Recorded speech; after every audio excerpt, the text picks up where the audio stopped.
ഈ ഒരു വീഡിയോയുടെ തുടക്കത്തിൽ തന്നെ ഞാൻ പറയാം, ഇതൊരു റൂമർ വീഡിയോ അല്ല.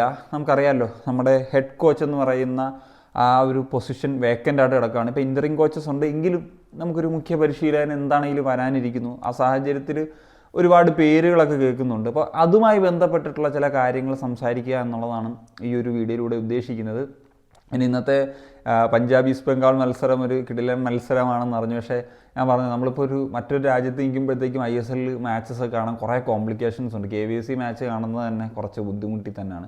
അപ്പം അതുകൊണ്ട് മിസ്സായിപ്പോയി. എന്താണെങ്കിലും ആ മത്സരം കാണണം. ഒരുപാട് പേര് ചോദിക്കുന്നുണ്ട്, ഇപ്പോൾ നമ്മൾ ഒരേ മാച്ചിനെ പറ്റിയിട്ട് എന്താ വീഡിയോ ചെയ്യാതെ. ഇതാണ് ഒരു ഫാക്ടർ. നാട്ടിലെത്തുന്നവരെ ഈ ഒരു ബുദ്ധിമുട്ട് എന്താണെങ്കിലും ഉണ്ടാകും. റൂമേഴ്സ് വരുന്ന സമയത്ത് ഏറ്റവും കൂടുതൽ കേൾക്കുന്ന പേരുകൾ ISL വർക്ക് ചെയ്തിട്ടുള്ള കോച്ചസിൻ്റെ പേരായിരിക്കും. അതിനുള്ള റീസൺ, ഇപ്പോൾ റൂമേഴ്സ് വിടുന്ന ആളുകൾ എന്താണെങ്കിലും ആ ഒരു സുപരിചിതമായിട്ടുള്ള പേരുകളുമായിട്ടായിരിക്കും വരുന്നത്. അതിലിപ്പം കേൾക്കുന്ന പേരുകൾ ആദ്യം വന്ന പേര് ഇവാൻ്റെയാണ്. അത് കഴിഞ്ഞ് ഡെസ് ബക്കിംഗ്ഹാമിൻ്റെ വന്നു, എൽക്കോ ഷട്ടോറി, അല്ലെങ്കിൽ Sergio Lobera, Antonio Lopez Abbas, ഇങ്ങനെ പേരുകൾ പലതും വരുന്നുണ്ട്.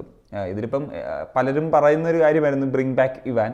പക്ഷേ ഇവാൻ തിരിച്ചു വരില്ല എന്നുള്ള കാര്യം മാർക്കസിനെ പോലെയുള്ള ജേർണലിസ്റ്റുകളൊക്കെ ഓൾറെഡി അറിയിച്ചു കഴിഞ്ഞു. പിന്നെ എനിക്ക് തോന്നുന്നില്ല this is the right time Ivan Vukomanovic KBFCയിലേക്ക് തിരിച്ചെത്തേണ്ട ഒരു സമയമാണെന്ന്. അദ്ദേഹം നമുക്കറിയാം എന്തൊരു ഇമേജാണ് ഇവിടെ ഉള്ളത്, അദ്ദേഹം KBFCക്ക് എന്താണ് കോൺട്രിബ്യൂട്ട് ചെയ്തതെന്നുള്ളത്. പക്ഷേ ഞാൻ പറഞ്ഞല്ലോ, നോട്ട് ദി റൈറ്റ് ടൈം. പക്ഷേ വൺ ഡേ അദ്ദേഹം തിരിച്ചെത്തുക തന്നെ ചെയ്യുമെന്നുള്ളതാണ് ഞാനൊരു എക്സ്പെക്റ്റ് ചെയ്യുന്നത്. അത് ഇപ്പോഴൊന്നും ആയിരിക്കില്ല എന്നുള്ളത് മാത്രം. ഇനി അടുത്ത കേൾക്കുന്ന ഒരു കാര്യമാണ് ഡെസ് ബക്കിംഗ്ഹാം. പക്ഷേ ഡെസ് ബക്കിംഗ്ഹാമും അങ്ങനെ ഒരു ന്യൂസ് വരാനുള്ള കാരണം തന്നെ അദ്ദേഹം ഇപ്പം EFL ക്ലബ്ബ്, അതായത് ഇംഗ്ലീഷ് ചാമ്പ്യൻഷിപ്പ് ക്ലബ്ബായിട്ടുള്ള ഓക്സ്ഫോർഡ് യുണൈറ്റഡിൻ്റെ പരിശീലനമായിരുന്നു. അവിടുന്ന് ആ ഒരു ക്ലബ്ബുമായിട്ട് അദ്ദേഹം വേർപിരിഞ്ഞ സാഹചര്യം ഉണ്ടായി.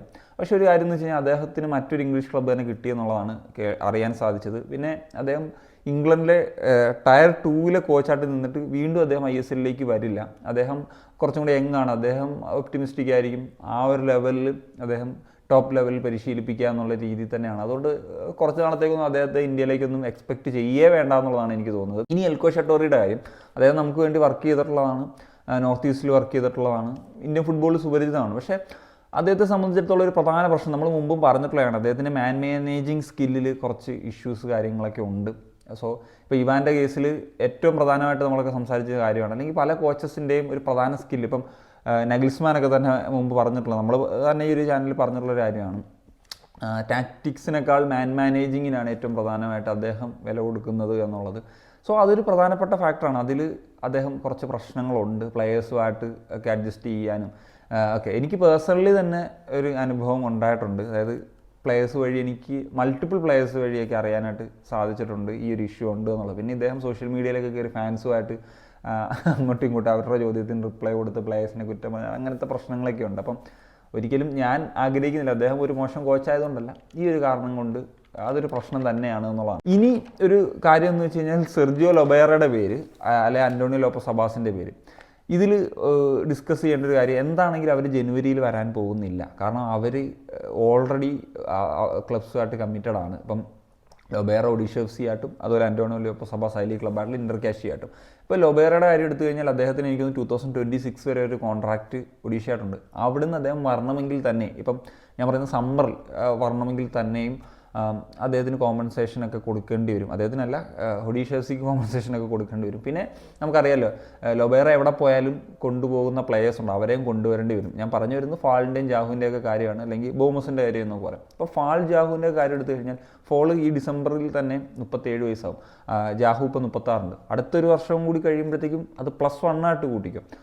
അപ്പോൾ ഞാൻ പറഞ്ഞല്ലോ, അവർ വന്ന സമയത്ത് അവർ ടോപ്പ് പ്ലെയേഴ്സ് ആയിരുന്നു. പക്ഷേ പ്രായം എന്താണെങ്കിലും അത് ബാധിക്കുന്നൊരു തരത്തിലേക്ക് വരുമല്ലോ. അപ്പം നമുക്ക് പേരിന് മാത്രം ആ താരങ്ങളെയും കോച്ചിനെയും കിട്ടിയാൽ പോയി. ഇപ്പം ഞാൻ പറയുന്നത്, ഇപ്പോൾ ഒഡീഷ നല്ല രൂപത്തിൽ തന്നെയാണ് അത്യാവശ്യം പോയിക്കൊണ്ടിരിക്കുന്നത്. ലൊബേറ വന്നു കഴിഞ്ഞാൽ പ്ലേ ഓഫ് ചാൻസസ് ഒക്കെ ഹൈ ആണ്, അതൊക്കെ ശരിയാണ്. പക്ഷേ ഇങ്ങനത്തെ ഒരു ഫാക്ടർ അവിടെ നിൽക്കുന്നു എന്നുള്ളതാണ്. പിന്നെ അബാസിൻ്റെ കാര്യം എടുക്കുമ്പോൾ ഞാൻ പറഞ്ഞു, ഇൻ്റർകാഷിയായിട്ട് കമ്മിറ്റഡ് ആണ്, അവരൊരു നല്ല പ്രൊഫഷണൽ രീതിയിൽ അപ്രോച്ച് ചെയ്യുന്നൊരു ക്ലബ്ബാണ്.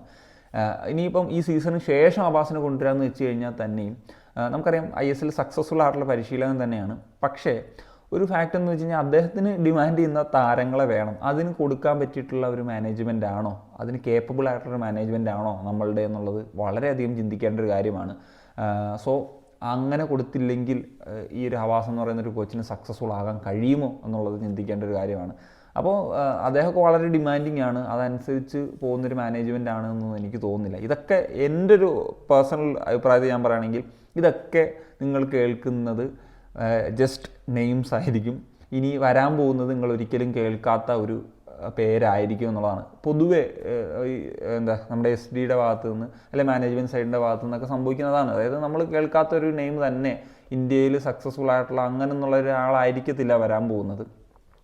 ഈ ഒരു രീതിയിലൊരു പാറ്റേണിലായിരിക്കും ഒരു കോച്ച് വരിക എന്നുള്ളതാണ് പ്രതീക്ഷിക്കുന്നത്. ഇനി എന്താണെങ്കിലും ചില PR ജേർണലിസ്റ്റുകളൊക്കെ പറയും എത്രയോ ആളുകളെ ഷോർട്ട് ലിസ്റ്റ് ചെയ്ത് വെച്ചിട്ടുണ്ട്, ഇപ്പം വരും, ഒരു ബെസ്റ്റ് ടൈമിന് വേണ്ടി വെയിറ്റ് ചെയ്യുകയാണ് എന്നൊക്കെ പറയും. സോ എന്താണെങ്കിലും എൻ്റെ ഒരു ഒപ്പീനിയൻ എത്രയും പെട്ടെന്ന് തന്നെ ഒരു ആളിലേക്ക് പോകും. എന്താണെങ്കിലും ഇപ്പം മിഗായൽ സ്റ്റാറേസ് ആക്കിയ സമയത്ത് തന്നെ ആരെങ്കിലുമൊക്കെ മനസ്സിലുണ്ടാകുമല്ലോ. അപ്പോൾ അത് വെച്ചിട്ട് പെട്ടെന്ന് ആ കാര്യങ്ങൾ മുന്നോട്ട് പോകുക എന്നുള്ള ഫാക്ടറുണ്ട്. അതല്ലെങ്കിൽ പറഞ്ഞ പോലെ ജനുവരി ട്രാൻസ്ഫർ തുറക്കാൻ പോവുകയാണ്. ഈ സാഹചര്യത്തിൽ കോച്ചിന് വേണ്ട ഏതൊക്കെ പ്ലേയേഴ്സിനെയാണ് എന്നുള്ളത് ആ കോച്ച് വന്നതിന് ശേഷം ചൂസ് ചെയ്യേണ്ട കാര്യമാണ്. അപ്പം അതിലൊക്കെ എന്താണെങ്കിലും ഒരു പ്രശ്നമായിട്ട് മാറും.